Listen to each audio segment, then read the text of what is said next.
Ο καιρός στο μεταξύ είναι πάρα πολύ χάλια. Ο καιρός καιρός μπορούμε να δούμε περισσότερο χιονόνερο πέφτει, καλά βροχή, αλλαγές ετοιμάζει προπονητής ο Δημόπουλος ο Πέτρος για τη στρίμη, η οποία είναι τώρα στην επίθεση. Μια μπροστινή παλιά εκεί, ένα σουτ, διώχνει ο τερματοφύλακας, κοφίδει στην μπάλα τώρα, στην επίθεση η ομάδα του και έχουμε πλάγιο.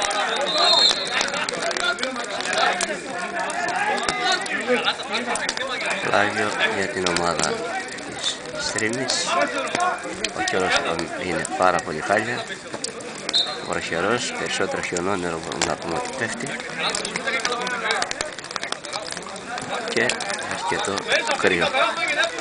Αλλιώς Μαντεγγής διώχνει την μπάλα, εκεί είναι ο Ραμαδάν Σινάν, πάει την μπάλα και φόβουν οι παίκτες της στρίμης.